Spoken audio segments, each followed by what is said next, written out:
Good evening, Ananda. We welcome you all to the International Webinar Series on Holistic Health, Wellbeing and Sustainable Development 2025, commemorating Azadi Ka Amrit Mahotsav, nation celebrating 78 years of independence and United Nations Sustainable Development Goals 2015 to 2030 as part of awareness and campaigns in collaboration with Sri Holistic Health Foundation India and Sri Research Institute Center for Art Sciences and Wellbeing. Before we start our sessions, let's take the blessings of Almighty.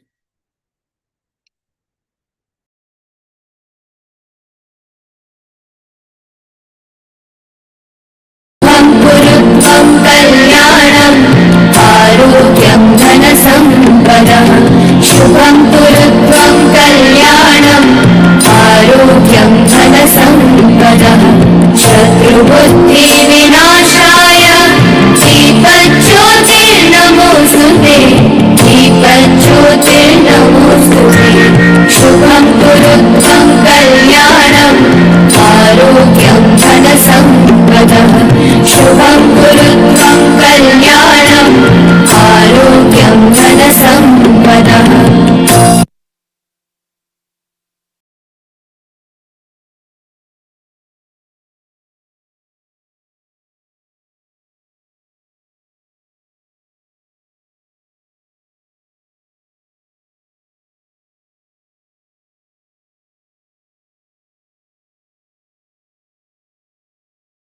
With the blessings of Almighty, we shall continue with today's commemorations and celebrations.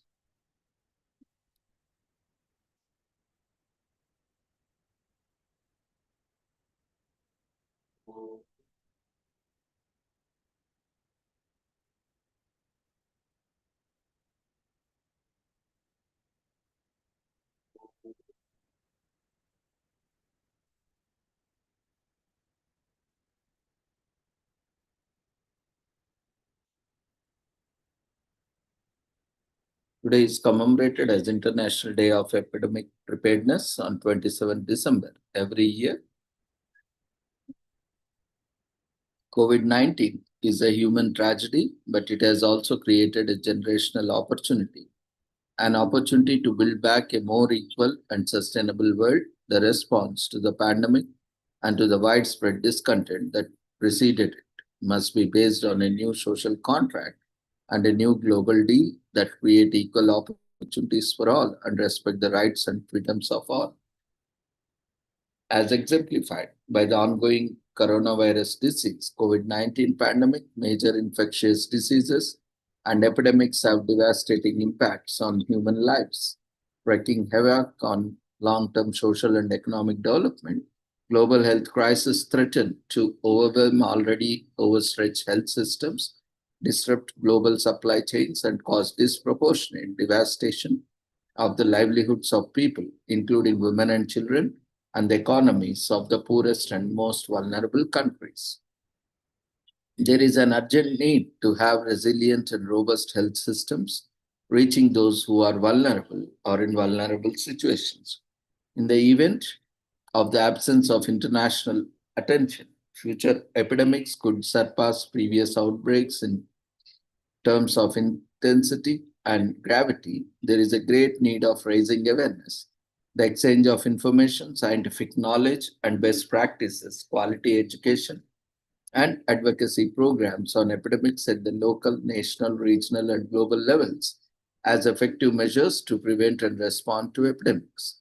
It is an important to strengthen epidemic prevention by applying lessons learned on epidemic management and how to prevent the stoppage of basic services and to raise the level of preparedness in order to have the earliest and most adequate responses to any epidemic that may arise, and recognizing also the value of integrated One Health approach that fosters integration of human health, animal health, and plant health,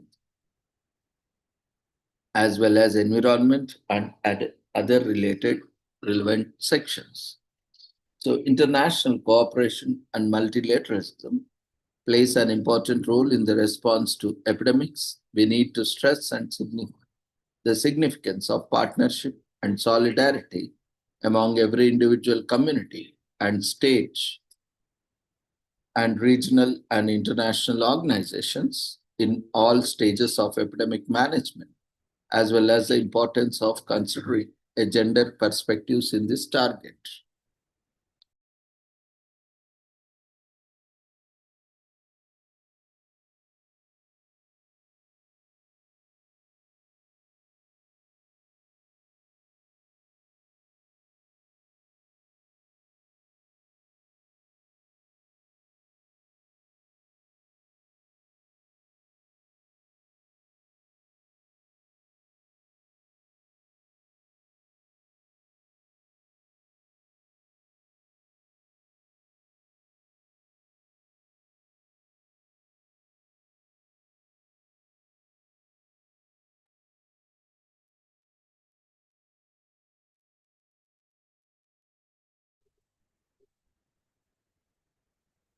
We need to recognize the primary role and responsibility of governments and the indispensable contribution of relevant stakeholders in tackling global health challenges, especially women who make up the majority of the world's health workers. UN member and states commit to ensure inclusive, equal, and non-discriminating participation with special attention to those who are vulnerable or in vulnerable situations with the highest chance of epidemic infection. The UN General Assembly invites all member states, organizations of United Nations system, and other global, regional, and sub-regional organizations, the private sector and the civil society, including non-governmental organizations, academic institutions, individuals, and other relevant stakeholders to observe the International Day of Epidemic Preparedness annually in the appropriate manner and in accordance with national context and priorities through education and awareness raising activities in order to highlight the importance of prevention of preparedness for and partnership against epidemics.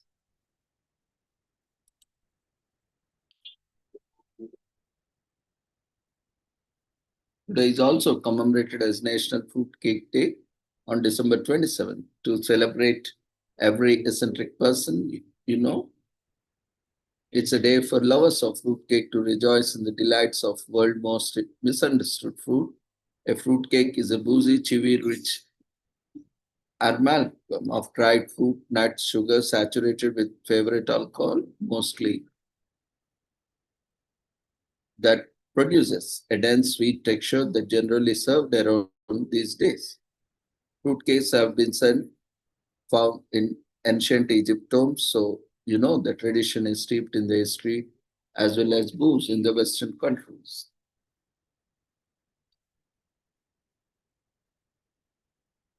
Today is also commemorated as National Make Cutouts Snowflakes Day in US on December 27. Try out your foil paper, construction paper, glitters, scissors, and design templates if you have any, and just cut out basic shapes or intricate patterns into a beautiful snowflake. It's a great way to creatively spend time with the family after the hustle and bustle of Christmas and keep the children out of mischief. Making snowflakes is a modern tradition, but the method of creating it is based on the old art of origami. The concept of origami is about folding a piece of paper several times to create objects, and it started in Japan around the 17th century. Another variation is called trigami, which involves cutting out shapes into folded paper. Cut out snowflakes, including both methods requiring folding of paper and then adding cuts in the desired places for a more detailed effect. Just like no two snowflakes are identical, you can cut as many different patterns as you like on your folded paper.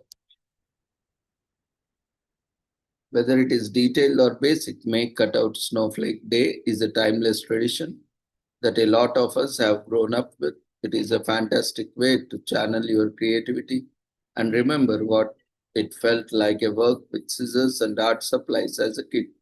Once you and your family have completed snowflake projects, you can write your name on them or color them in for a unique and personalized touch. Then you all need to do is hang them from ceiling or on a window or wherever you like a big family of snowflakes. Today is also commemorated as Visit the Zoo Day, celebrated on December 27th each year, although the origins of the day are unclear. In fact, the word zoo is the shortest way to refer to zoological park or garden. Zoos are typically home to range of species and function as protective shelters and animal houses within them.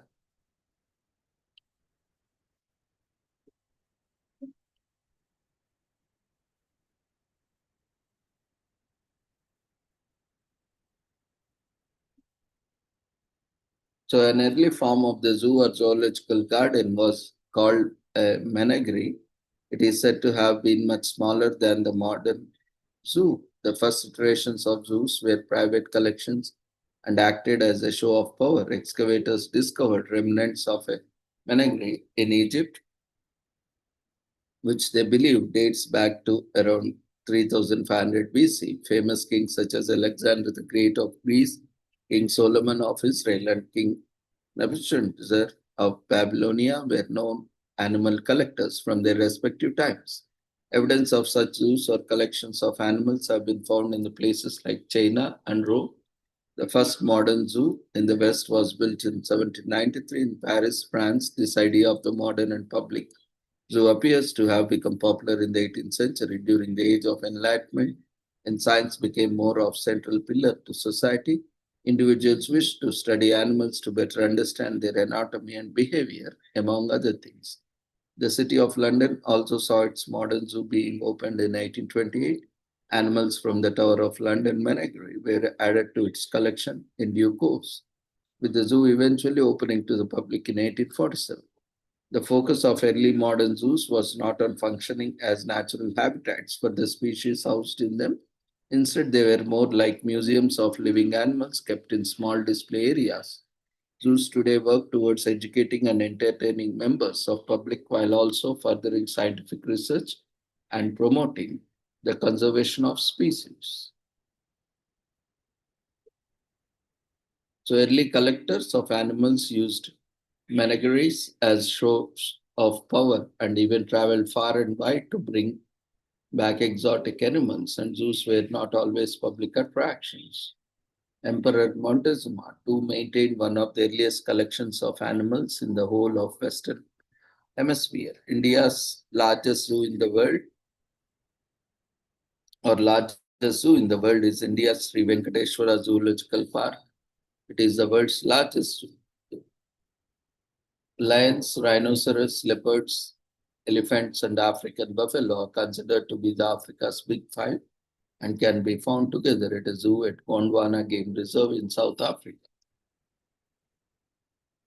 This day reminds us of how vulnerable animals are to the harmful effects of human development. It is important to be mindful and inclusive of animal life at all times. With time, humans have seen the divide between themselves and wildlife growing. This is an important day to reconnect with nature. We all read about animals and their habitats in class, but seeing and observing them in real life is perhaps the right way to cap off all these lessons. So with this, we shall end today's commemorations. Thank you everyone for joining us in these celebrations and commemorations. We request everyone to quickly fill up the feedback form, which has been shared in the form of polls before leaving the platform. So see you all tomorrow at the same time with the same joining link. Take care. Good night.